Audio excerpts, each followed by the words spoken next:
আজকের এই অনুষ্ঠানে সম্মানিত সকল উপস্থিতিবৃন্দ, আসসালামু আলাইকুম। প্রথমেই আমি আপনাদের সকলকে, সম্পাদকবৃন্দ, সাংবাদিকবৃন্দ, সংবাদপত্রের মালিকবৃন্দ সহ বীর সাংবাদিকবৃন্দ সহ যারা উপস্থিত আছেন, প্রথমেই আপনাদের সকলকে আন্তরিকভাবে আমি ধন্যবাদ জানাতে চাই। আমি দেশে আসার পরে খুব স্বল্পতম সময়ে এই অনুষ্ঠানটি আয়োজন করেছি এবং আপনারা যে কষ্ট করে অনুষ্ঠানে এসেছেন তার জন্য আমি আন্তরিকভাবে আমার এবং দলের পক্ষ থেকে আমি ধন্যবাদ জানাতে চাই। সম্মানিত উপস্থিতিবৃন্দ, যারা এখানে এই মঞ্চে এসে একটু আগে বক্তব্য রেখেছেন, তাদের সকল বক্তব্য থেকে খুব পরিষ্কারভাবে কয়েকটি জিনিস বোধহয় ফুটে উঠেছে, অর্থাৎ আগামী দিন, ফিউচার। এবং ফিউচারটাকে যদি আমরা 2-3 ভাগে ভাগ করি তাহলে একটি দেখতে পাচ্ছি, সেটি ব্যক্তি হিসাবেই হোক অথবা একজন সংবাদ কর্মী হিসাবেই হোক, আপনার স্বাধীনতা, আপনার নিরাপত্তা। আমরা আরেকটি জিনিস মনে হয় আমার চোখে যেটা পড়েছে যারা বক্তব্য রেখেছেন, সেটি হচ্ছে যে গণতান্ত্রিক বা রাজনৈতিক যে অধিকারটি মানুষের, আপনার, আমার, আমাদের সকলের, সেটির ব্যাপারে একটা কনসার্ন সকলে এক্সপ্রেস করেছেন। এবং খুব সম্ভবত একজন বক্তাই এখানে একটি কথা বলেছেন, সেটি হচ্ছে যে আগামী দিন, ফিউচারটা কেমন হবে। আমি দেশে অনেকদিন থাকতে পারিনি, কি কারণে সে প্রসঙ্গে গেলাম না, আপনাদের কম বেশি ধারণা আছে। তবে সারাক্ষণই দেশের সাথে আমার যোগাযোগ ছিল। দেশের মানুষের সাথে কি হয়েছে, এখানে মাহমুদুর রহমান সাহেব বলেছেন একটি উদাহরণ দিয়ে, ওনার প্রতি পূর্ণ সম্মান রেখে আমি বলতে চাইছি, ওনার সাথে ওনার রক্তমাখা ছবি এখনো আমার চোখের সামনে ভাসে। কাজেই ওনার সাথে কি হয়েছে আমি যেমন জানি, রুহুল আমিন গাজী সাহেবের সাথে কি হয়েছে, যেভাবে উনি মৃত্যুবরণ করেছেন জেলের মধ্যে, সেটি আমি জানি। এবং সবচেয়ে বড় বিষয় হচ্ছে আমার 60 লক্ষ নেতাকর্মী, এবং তার থেকে আরেকটি হৃদয় বিদারক আমার জন্য হচ্ছে, সেটি হচ্ছে আমার মায়ের সাথে কি হয়েছে। কাজে এই ঘটনাগুলো যদি আমরা সকলে সবগুলোকে এক করি, তাহলে যারা দেশে ছিলেন আপনারা, তারা অবশ্যই আমার থেকে একটু বেটার ভালো জানবেন। তবে আমি একদম যে জানি না বোধহয় বিষয়টি তা নয়, আমার একটি ধারণা আছে। সম্মানিত উপস্থিতিবৃন্দ, যে কথাগুলো প্রায় সকলেই বলে গিয়েছেন, এই কথাগুলো যদি আমরা আলোচনা করাই যাবে অনেকক্ষণ ধরে। আপনারা আপনাদের মূল্যবান সময় ব্যয় করে এখানে এসেছেন। আমি এই কথাগুলোর মধ্যে থেকে একটু সরে এসে কিছু কথা বলতে চাই। আমাদের সমস্যা ছিল, আমাদের সমস্যা আছে। অবশ্যই আমরা 5ই আগস্টের আগে ফিরে যেতে চাই না। আমি আমার অবস্থান থেকে যদি চিন্তা করি, আমার এক পাশে 1981 সালের একটি জানাজা, একই সাথে আমার এক পাশে 2025 সালের 31 ডিসেম্বরের একটি জানাজা, আর আমার আরেক পাশে 2024 সালের 5ই আগস্টের একটি ঘটনা। কাজে আমার মনে হয় এটি শুধু বোধহয় আমার একার জন্য নয়, যারা আমার দলের নেতা কর্মী সদস্য এবং সামগ্রিকভাবে পুরো দেশের মানুষের সামনে বোধহয় এই দুটি উদাহরণ বোধহয় সবচাইতে বাদ বিবেচনা করার জন্য সবচাইতে ভালো উদাহরণ, যে আসলে 5ই আগস্টে ফিরে যাওয়ার কোনোই কারণ নেই আমাদের। প্রিয় উপস্থিতিবৃন্দ, হিংসা, প্রতিশোধ, প্রতিহিংসা একটি মানুষ, একটি দল বা যেভাবে আমরা বিবেচনা করি, তার পরিণতি কি হতে পারে আমরা দেখেছি 5ই আগস্ট।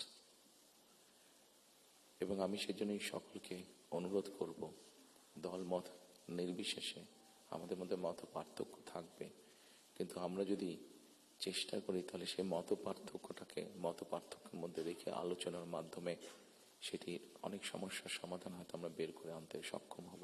কিন্তু কোনোভাবেই সেটি যাতে মত বিভেদের পর্যায়ে চলে না যায়। বিভেদ হলে জাতিকে বিভক্ত করে ফেললে কি হতে পারে আমরা দেখেছি। আজকে সেই জন্য অনেকের মুখে অনেক হতাশার কথা আমরা শুনি, কিন্তু তারপরেও আসার কথা হচ্ছে যে তাদের কাছে ভবিষ্যতের চিন্তাও আছে, ভবিষ্যতের পরিকল্পনা আছে। এখানে একজন বক্তা বলেছেন, পানির কথা বলেছেন, ওনার সাথে আমার কিছুদিন আগে কথা ছিল, ওনার সামনে আমি আরো বিষয় তুলে ধরেছি। আমার দেশে ফিরে আসার পরে আমি যে কবার আমার বাইরে যাওয়ার একটু বেশি সুযোগ হয়েছে, আমি সাভারে গিয়েছিলাম, আরো কয়েকটি জায়গায় গিয়েছিলাম। আমার কাছে মনে হয়েছে নতুন প্রজন্ম একটি গাইডেন্স চাইছে, নতুন প্রজন্ম একটি আশা দেখতে চাইছে। শুধু নতুন প্রজন্ম না, আমার কাছে মনে হয়েছে প্রত্যেকটি প্রজন্মই মনে হয় কিছু একটি গাইডেন্স চাইছে। আমরা যারা রাজনীতিবিদ করি আমাদের কাছে হয়তো অনেক প্রত্যাশা, সকল প্রত্যাশা হয়তো বা পূরণ করা সম্ভব নয়, কিন্তু আমরা রাজনীতিবিদরা যদি 1971 সাল, 1990 সাল, 2004-এর 24 সালের 5ই আগস্ট এই সবগুলোকে আমাদের সামনে রেখে আমরা যদি দেশের স্বাধীনতা, দেশের সার্বভৌমত্বের জন্য কাজ করি, তাহলে নিশ্চয়ই আমার কাছে মনে হয় একজন রাজনৈতিক কর্মী হিসাবে আমি দৃঢ়ভাবে বিশ্বাস করি আমরা জাতিকে একটি সঠিক ডাইরেকশনে নিয়ে যেতে সক্ষম হব। আমি জানি না এটা কতটুকু রিলেটেড, একটি ছোট ঘটনা আপনাদের সামনে তুলে ধরতে চাই। আমাকে চিকিৎসার জন্য এই দেশ থেকে 2008 সালে চলে যেতে হয়েছিল যুক্তরাজ্যে। 2008 সালে যাবার পরে 2010 সালে সেখানে প্রথম একটি নির্বাচন আমি দেখেছিলাম। তো যেহেতু সেটি নির্বাচন ছিল, স্বাভাবিকভাবে রাজনৈতিক কর্মী হিসাবে আমার একটি ইন্টারেস্ট ছিল। টিভির সামনে বসে আমি ডিবেট দেখছিলাম। সেখানে দুজন নেতার মধ্যে, দুটি মেইন দলের নেতার মধ্যে, লেবার এবং কনজারভেটিভ, অনেকদিন ধরে লেবার ছিল, 2010 সালে নির্বাচনে কনজারভেটিভ আসে। তো দুই দলের দুই নেতার মধ্যে একটি আলোচনা হচ্ছিল।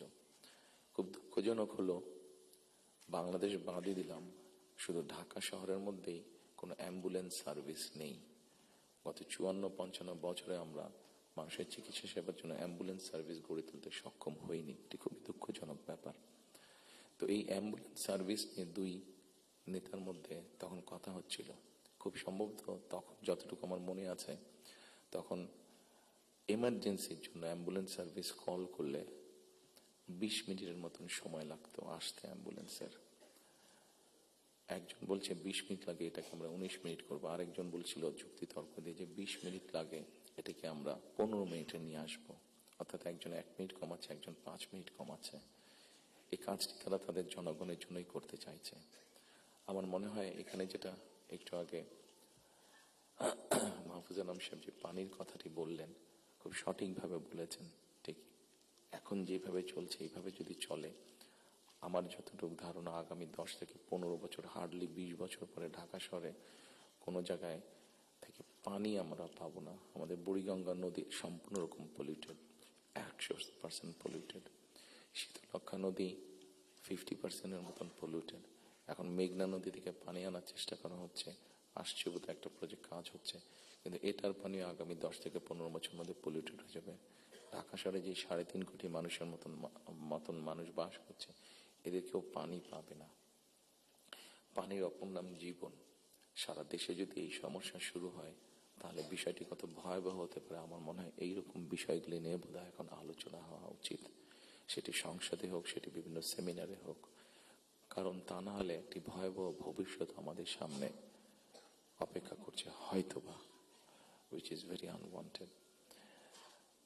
সম্মানিত উপস্থিতিবৃন্দ, একই সাথে আমরা যদি একটু খেয়াল করে দেখি, আমাদের 20 কোটির মতন মানুষ এই দেশে, এবং এই দেশে 20 কোটি মানুষের মধ্যে একটি বড় অংশ হচ্ছে তরুণ সমাজের সদস্য। এই তরুণ সমাজের সদস্যদেরকে বিভিন্নভাবে আমাদেরকে উপায় বের করতে হবে কিভাবে তাদের কর্মসংস্থানের ব্যবস্থা হয়, সেটি দেশের ভিতরে হোক, সেটি দেশের বাইরে হোক। আমরা যদি এটি সক্ষম না হই এই কাজটি করতে, তাহলে আমরা 5ই আগস্ট বলি, 90-এর আন্দোলন বলি, 1971 সালের স্বাধীনতা যুদ্ধ বলি, আমাদের মনে হয় খুব সম্ভবত প্রত্যেকটি প্রত্যাশা ধ্বংস হয়ে যাবে। এখানে একজন সংবাদকর্মী, নারী সংবাদকর্মী, নারীর নিরাপত্তা বা নিরাপত্তা নিয়ে কথা বলেছেন উনি। আমরা মনে করি নিরাপত্তা শুধু নারীর না, নারী পুরুষ উভয়ের ক্ষেত্রে হওয়া উচিত। ছোট যদি একটি এক্সাম্পল দিই, খুব সম্ভবত বাংলাদেশে বছরে 7,000-এর মতন মানুষ, খুব সম্ভব গত বছর 7,000-এর মতন মানুষ রোড অ্যাক্সিডেন্টে মারা গিয়েছে। আমার কাছে বিষয়টি খুব অস্বাভাবিক লাগে। আমার ধারণা আপনারা যদি একটু চিন্তা করেন, আপনাদের প্রত্যেকের কাছে বিষয়টি অস্বাভাবিক লাগবে, কিন্তু ঘটনাটি ঘটছে, কোনো বছর বেশি, কোনো বছর কম। এই অস্বাভাবিক ঘটনাটি কেন ঘটবে? একজন মানুষ রোড অ্যাক্সিডেন্টে অধিকাংশ ক্ষেত্রে যারা মারা যাচ্ছে, আমরা যদি তাদের সামাজিক স্ট্যাটাসটা দেখি, খুব যে অবস্থাপন্ন লোক, যারা আর্থিকভাবে সচ্ছল, তারা যে মারা যাচ্ছেন তা না, কিন্তু যেই মানুষগুলো মারা যাচ্ছে সেই মানুষরা হয়তো তাদের ফ্যামিলির অনলি আর্নিং সোর্স। মারা যাওয়ার পরে সেই ফ্যামিলিটির কি হচ্ছে, অথবা লোকটি যদি পঙ্গু হয়ে যায়, মানুষটি যদি পঙ্গু হয়ে যায়, তাহলে তার ফ্যামিলির উপরে কি হচ্ছে, এই বিষয়টি বোধহয় আমাদেরকে নজরে আনা উচিত। এরকম অনেকগুলো বিষয় আছে, যে বিষয়গুলো আমার মনে হয় রাজনৈতিক দলগুলোর মধ্যে চিন্তা ভাবনা হওয়া উচিত। এখানে শাইখ সিরাজ সাহেব বসে আছেন, ওনার একটি বিখ্যাত প্রোগ্রাম আছে কৃষি সংক্রান্ত। আমাদের দেশে কৃষকদের কি অবস্থা এখন, সেই বিষয়টি বোধহয় আমাদেরকে বিবেচনা করা উচিত। উনি ভালো বলতে পারবেন। আমার যতটুকু ধারণা আছে যে মানে সরাসরি জমিতে কৃষিকাজের সাথে জড়িত জমির মালিক এরকম কৃষকের সংখ্যা প্রবাবলি 1.5 কোটির মতন সারা বাংলাদেশে, 1,50,00,000-এর মতন। এর মধ্যেও ডিফারেন্ট ক্যাটাগরির কৃষক আছে। এই কৃষকদের বিভিন্ন অসহায়ত্বের নিউজ আপনাদের সংবাদপত্রে প্রকাশ হয়, বিভিন্ন সময় আপনাদের খবরেই প্রকাশিত হয়েছে, বিভিন্ন সময় সেটি ইলেকট্রনিক মিডিয়া হোক, সেটি মেইন মিডিয়া প্রিন্টেড মিডিয়াতেই হোক, প্রকাশিত হয়েছে। এদের ব্যাপারে আমি আমার বিগত সরকারের কথা বলবো, আমার দলের বিগত সরকারের কথা বলবো। সেই সরকার বিভিন্ন সময় বিভিন্ন পদক্ষেপ গ্রহণ করেছে। এত বিশাল সংখ্যক মানুষ, যারা 20 কোটি মানুষের খাওয়া পড়ার ব্যবস্থা করছে, খাওয়ার অন্নের সংস্থান করছে, সেই এত বড় সমাজটাকে কিভাবে সাপোর্ট দেওয়া যায়, তাদের হয়তো সেভাবে বলার সুযোগ নেই। এখানে আপনারা সংবাদপত্রের যারা কর্মী আছেন, আপনারা আপনাদের কিছু সমস্যার কথা বলেছেন। আপনাদের সমস্যাটা আমাদের জন্য শুনতে জানতে সহজ হয়, বিকজ আমাদের জন্য একটা ভেন্যু আছে যেখানে আমরা আলাপ করতে পারি। কিন্তু ওই কৃষকগুলো যাদের কোনো ভেন্যু নেই, যারা এরকম একটা প্রোগ্রাম অর্গানাইজ করতে পারছে না, তারা কিভাবে বলবে কথাগুলো? কাজে তাদের কথাটাও তো আমাদেরকে জানতে হবে। কাজে এই বিষয়গুলি, সম্মানিত উপস্থিতিবৃন্দ, আমার মনে হয় এই সকল এরকম আরো অনেকগুলো বিষয় আছে। আমরা নারীর স্বাধীনতার কথা বলছি। বেগম রোকেয়া নারীর শিক্ষার জন্য আন্দোলন করেছিলেন। মরহুমা বেগম খালেদা জিয়া নারীদের শিক্ষার ব্যাপারটা নিশ্চিত করেছিলেন।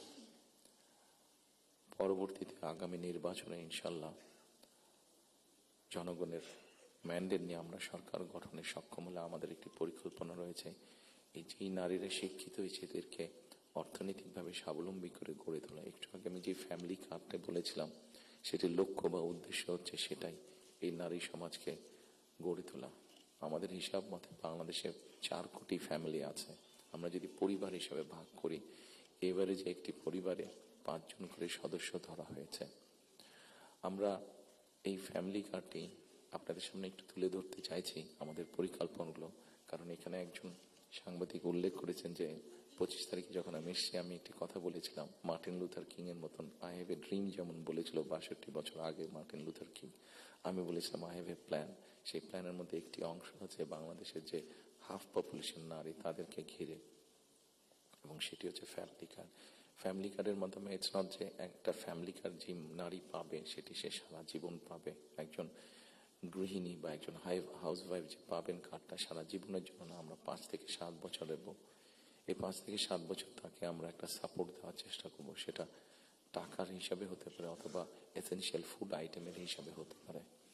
কারণ আমরা দেখেছি যে একজন নারী বা একজন স্ত্রীকে বা একজন গৃহিণীকে যদি একটি সাপোর্ট দেওয়া হয়, সেটি সে তার ফ্যামিলির জন্য সঠিকভাবে খরচ করে দেন একজন পুরুষ।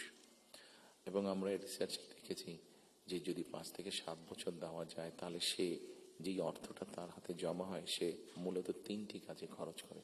প্রথমত তার ফ্যামিলির স্বাস্থ্যের পেছনে, দ্বিতীয়ত তার ফ্যামিলির ছেলে মেয়েদের শিক্ষার পিছনে, তৃতীয়ত সে যে অর্থটা জমা করতে পারে সেটি সে ছোট ছোট ভাবে ইনভেস্ট করে। খুব স্বাভাবিকভাবে এইভাবে যখন সে ইনভেস্ট করা ধরবে, স্বাভাবিকভাবে তার গ্রামের লোকাল ইকোনমিটা স্ট্রেংথেন হবে, তার উপজেলার ইকোনমিটা স্ট্রেংথেন হবে, তার জেলার ইকোনমিটা স্ট্রেংথেন হবে, তার পরিবারটা শিক্ষিত এবং তার পরিবারটা যদি হেলদি হয়, এইভাবে পুরো গ্রামটা হবে, এভাবে পুরো উপজেলাটা হবে, এইভাবে পুরো জেলাটা, বিভাগ, একসময় গিয়ে দেশটা হবে। 4 কোটি ফ্যামিলির মধ্যে আপনারা বলতে পারেন একবারে কি দেওয়া সম্ভব কিনা? না, 4 কোটি ফ্যামিলির মধ্যে একবারে দেওয়া সম্ভব না। গ্র্যাজুয়ালি আমরা যাব, যারা প্রান্তিক, যারা যাদের যাদের নিডফুল, আন্ডার প্রিভিলেজ, তাদেরকে দিয়ে আমরা শুরু করব। এই কার্ডটি আমরা, আপনারা জিজ্ঞেস করতে পারেন হয়তো কার্ডটি কাদেরকে দেবেন। আমরা কার্ডটি জেনারেল রেখেছি, ইউনিভার্সাল রেখেছি, কারণ আমরা অতীতে দেখি যে বিভিন্ন সময় বিভিন্ন সোশ্যাল সেফটি নেটওয়ার্কের আওতায় যাদেরকে নিয়ে আসা বিভিন্ন ক্যাটাগরি করা হয় এবং সেখানে কারাপশন দেখা দেয়। সেই জন্য আমরা এটি জেনারেল রেখেছি। এটি একজন গ্রামের কৃষকের স্ত্রী যেমন পাবে, ইমাম সাহেবের স্ত্রী যেমন পাবে, প্রাইমারি স্কুলের শিক্ষকের স্ত্রী যেমন পাবেন, ঠিক একইভাবে ডিসি সাহেবের স্ত্রীও পাবেন, এসপি সাহেবের স্ত্রীও পাবেন। তবে আমরা দৃঢ়ভাবে বিশ্বাস করি ডিসি সাহেবের স্ত্রী বা এসপি সাহেবের স্ত্রী নিশ্চয়ই ওনারা নেবেন না, কারণ ওনাদের ওইটি প্রয়োজন হবে না। কারাপশনটাকে যাতে মানে একটা স্প্রেড না করে, কারাপশনটা যাতে স্বাভাবিক একটা পর্যায়ে থেকে, কিছু তো অ্যানোমালিজ হতে পারে, সেটি আমরা গ্র্যাজুয়ালি ঠিক করব। ঠিক এভাবে কৃষকদেরকে হেল্প করার জন্য আমরা কৃষি কার্ড করেছি। একটি বড় সমস্যা হচ্ছে হেলথ ইস্যু। বাংলাদেশে 20 কোটি মানুষ। আমরা স্লোগান দিয়ে হয়তো বলতে পারি যে সকলের জন্য স্বাস্থ্যের ব্যবস্থা করব, আমরা সকলকে স্বাস্থ্য সুবিধা আমরা দিব। এখানে আপনারা অনেকেই আছেন যারা আপনারা ইউকেতে গিয়েছেন, যেহেতু আমি ইউকেতে অনেকদিন ছিলাম, স্বাভাবিকভাবে আমি তাদের বিষয়টি আমার নজরে বেশি পড়েছে। তাদের ওখানে বৈধভাবে যে কোনো মানুষ থাকে তাকে তারা পূর্ণ হেলথ সার্ভিস দেয়, সেটা যে কোনো ধরনের, সেটা বাইপাস হোক, কার্ডিয়াক হোক, ক্যান্সার হোক, সব রকম চিকিৎসা তারা দেয়। এখন আমরা কিন্তু এখন দেখা যাচ্ছে যে এই কাজটা করতে গিয়ে ইউকের মতন দেশগুলো, ইউরোপের যে ডেভেলপ দেশগুলো আছে, তারাও হিমশিম খাচ্ছে। তারা এখন যেটা চাচ্ছে সেটা হচ্ছে প্রিভেনশন। তারা হিসাব নিকাশ করেছে যে একজন মানুষ অসুস্থ হলে তাকে যদি হাসপাতালে নিয়ে আসা হয়, তাকে যদি ওষুধ দেওয়া হয়, ডাক্তার, নার্স, হসপিটালে বেড, সবকিছু, তাতে খরচ অনেক বেশি হয়।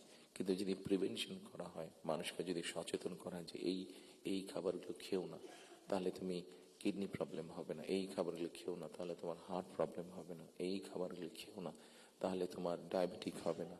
মানুষকে যদি এভাবে সচেতন করা যায় তাহলে দেখা গেছে তাতে রাষ্ট্রের খরচ অনেক কমে আসে, মানুষের সুস্থ থাকে। এবং এটার উপর বেস করে, যেহেতু ইউরোপে এই কাজটা চলছে, এটার উপরে বেস করে আমরা হেলথ কেয়ারার অ্যাপয়েন্ট করতে চাই। এবং এই হেলথ কেয়ারের অ্যাপয়েন্টের আরেকটি মূল লক্ষ্য উদ্দেশ্য হচ্ছে এরা যেরকম বেসিক ট্রেনিং পাওয়ার পরে গিয়ে মানুষকে সচেতন করবে, অ্যাট দ্য সেম টাইম সম্মানিত উপস্থিতিবৃন্দ, আরেকটি বিষয় বোধহয় আমাদের নজরে খুব আনা প্রয়োজন। একটি বিষয়, খুব ভয়াবহ পরিস্থিতি। মাহফুজ আলম সাহেব যেরকম পানির কথা বলেছেন, সেরকম আরেকটি ভয়াবহ পরিস্থিতি হচ্ছে যে আমাদের জনসংখ্যা যেভাবে বাড়ছে, আমরা যদি সৌদি আরব বা কুয়েতের সবগুলো তেল খনিও এখানে নিয়ে আসি, তাহলে হয়তো আমরা এই এত রিসোর্স দিয়ে আমরা এত মানুষকে সমস্যার সমাধান করতে পারবো না। সেই জন্য আমাদেরকে অবশ্যই পপুলেশন কন্ট্রোলে যেতে হবে, আমাদের দেশের জনসংখ্যাকে সীমাবদ্ধতার মধ্যে আনতে হবে। এবং সেই জন্য এই হেলথ কেয়ার যে নিয়োগ হবে, এই হেলথ কেয়ারের শতকরা 80 থেকে 85% আমরা 1 লক্ষের মতন আমাদের টার্গেট নিয়োগ করা। এই হেলথ কেয়ারের 80 থেকে 85% আমরা নারী কর্মীকে নিয়োগ করতে চাই, যাতে নারী কর্মীরা গিয়ে ঘরে ঘরে বোঝাতে সক্ষম হন যে কি জন্য প্রয়োজন হাইজিন মেনটেন করা এবং পরিবারকে সুস্থ রাখা, এট দ্য সেম টাইম পরিবারকে একটি রিজনেবল সাইজের মধ্যে রাখা, পরিবারের সদস্য সংখ্যা। ঠিক একইভাবে কৃষকের কথা আপনাদের সামনে বলেছি, যেই বিষয়টি আমি আপনাদের সামনে একটু আগে উল্লেখ করেছিলাম সম্মানিত উপস্থিতিবৃন্দ, সেটি হচ্ছে যে বিরাট এক তরুণ সমাজের সদস্য আমাদের আছেন।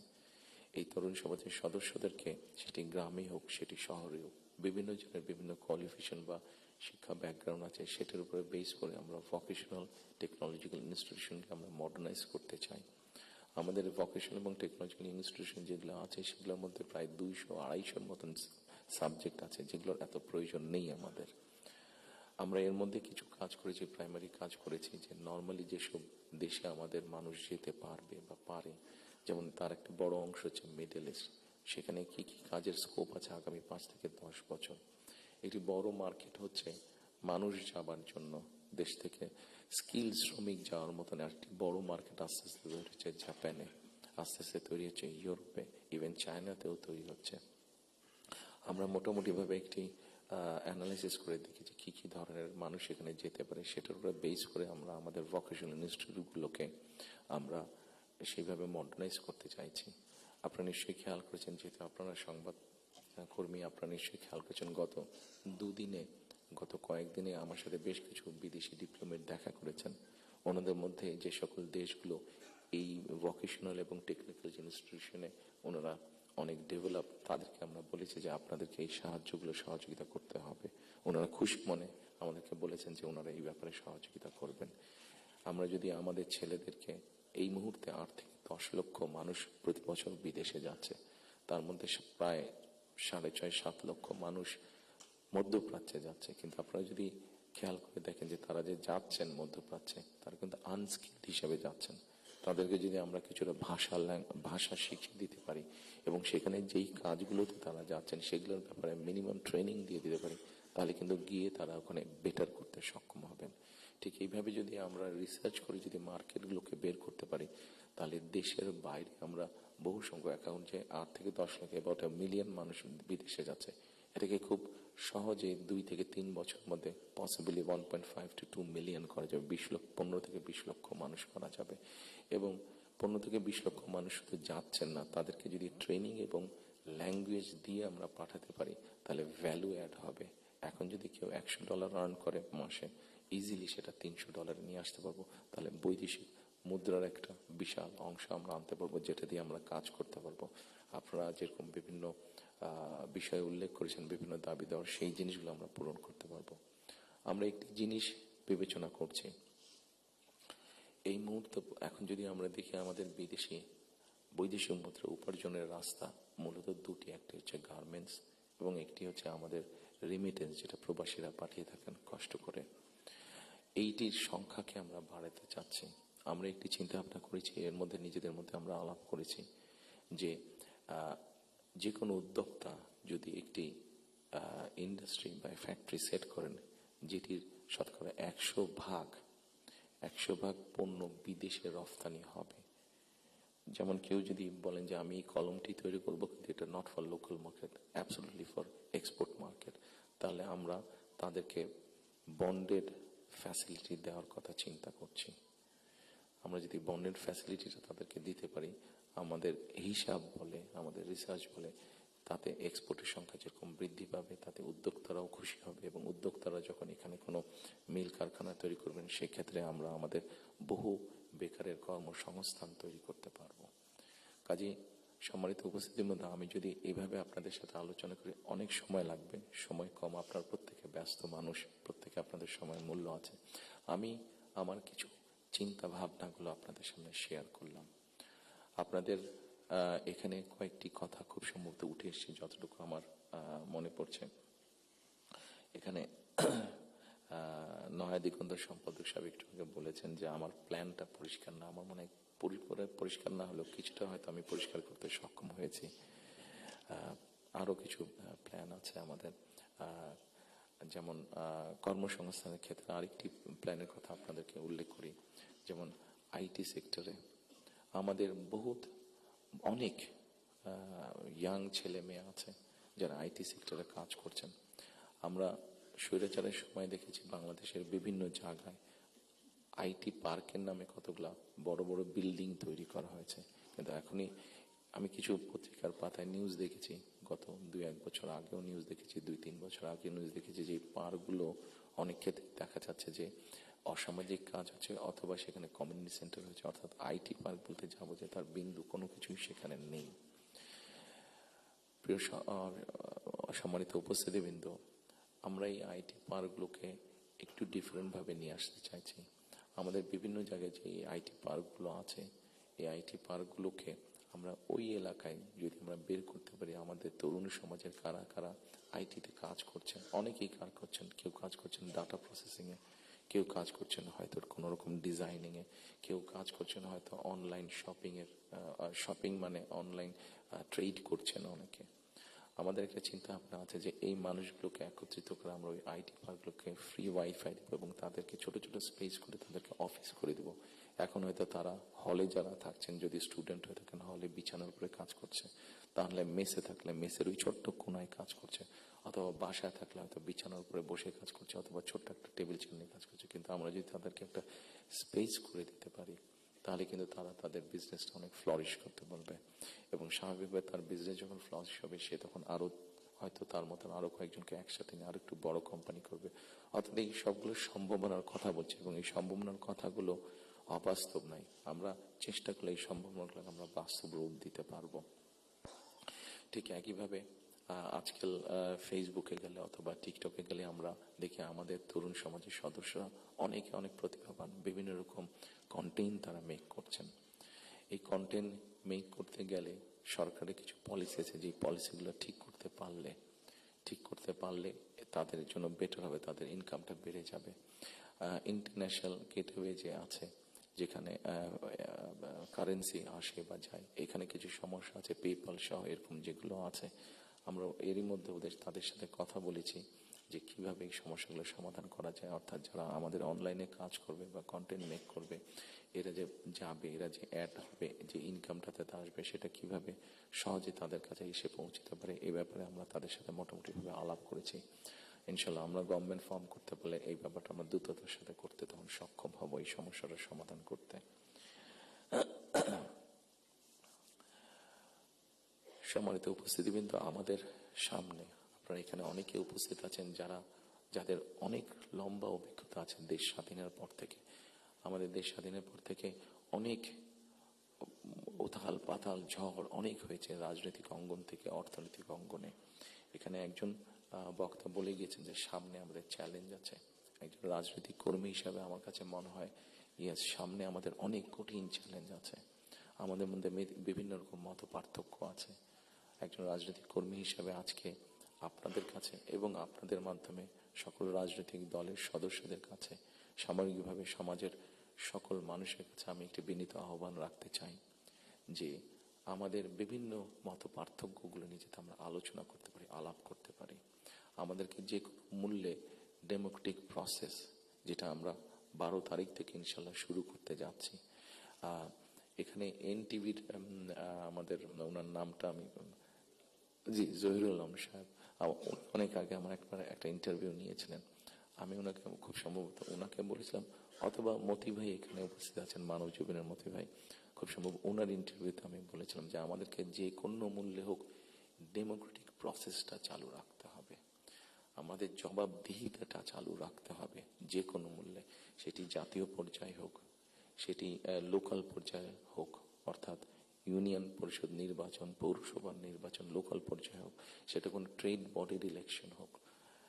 আমার ব্যক্তি যেটা বিশ্বাস, আমরা যে কোনো মূল্যে যদি এই যে জবাবদিহিতাটা, গণতান্ত্রিক প্রসেসটা যদি আমরা কন্টিনিউ করতে পারি, অনেক বেগ হয়তো আসবে, অনেক কঠিন হবে, কিন্তু একটা সার্টেন টাইম পর পর আমরা যদি গণতান্ত্রিক প্রসেসটাকে কন্টিনিউ করে যেতে পারি, তাহলে নিশ্চয়ই আমরা অবস্থার পরিবর্তন ঘটাতে সক্ষম হব। এবং আরেকটি কথা, কাউকে আঘাত না করি আমি বলতে চাইছি, কোনো রাজনৈতিক দলের নেতা সদস্য কাউকে আমি আঘাত করতে চাইছি না। আমি আমার চিন্তাটা শুধু ওনাদের সামনে তুলে ধরতে চাইছি যে আসুন আমরা দেশের মানুষের শিক্ষা, দেশের মানুষের স্বাস্থ্য, দেশের নারীদের অধিকার, এম্পাওয়ারমেন্ট, কর্মসংস্থান, পরিবেশ, সবকিছু মিলিয়ে এই যে বিষয়গুলো, যেটি একটি সাধারণ মানুষের জন্য প্রযোজ্য, আমরা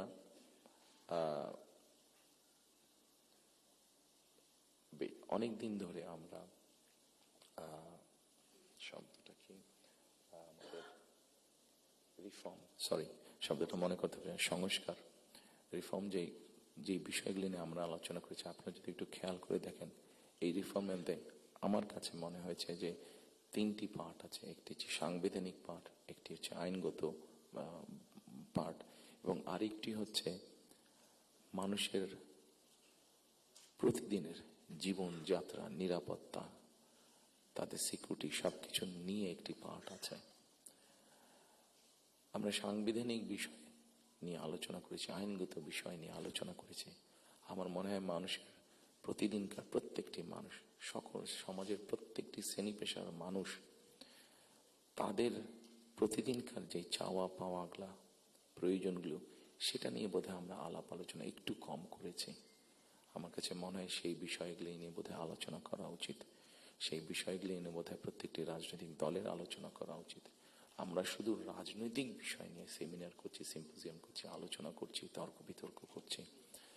অবশ্যই ওগুলো প্রয়োজন আছে, কিন্তু অ্যাট দ্য সেম টাইম আমরা যদি মানুষের প্রতিদিনকার তার চিকিৎসা ব্যবস্থা কি হবে, তার কর্মসংস্থান কি হবে, তার পরিবারের সন্তানদের শিক্ষা ব্যবস্থা কি হবে, তার রাস্তায় বের হলে নিরাপদে সে ফিরে আসতে পারবে কিনা, এইরকম বিষয় যেগুলো আছে, এই বিষয়গুলো নিয়েও বোধহয় আমাদের আলোচনা আরো একটু বেশি হওয়া উচিত।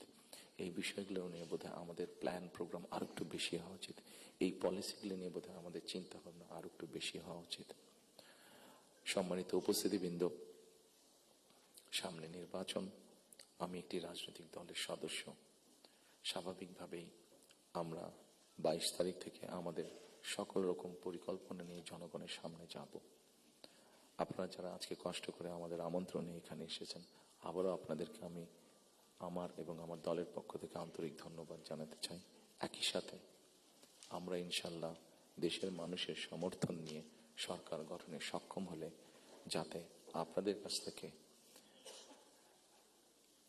কাছ থেকে এমন ধরনের আলোচনা, সমালোচনা আমরা পাই যেটা আমাদেরকে সাহায্য করবে দেশকে সামনে এগিয়ে নিয়ে যেতে। শুধু সমালোচনা করার জন্য নয়, আপনাদের কাছ থেকে এমন সমালোচনা আমরা পাই যাতে আমরা দেশের মানুষের যে সমস্যাগুলো আছে, সেই সমস্যাগুলো যাতে আমরা সমাধান করতে সক্ষম হই, আমরা সরকার গঠনে সক্ষম হলে, সেই প্রত্যাশা রেখে আবার আপনাদেরকে ধন্যবাদ জানিয়ে আমার বক্তব্য শেষ করছি। আসসালামু আলাইকুম।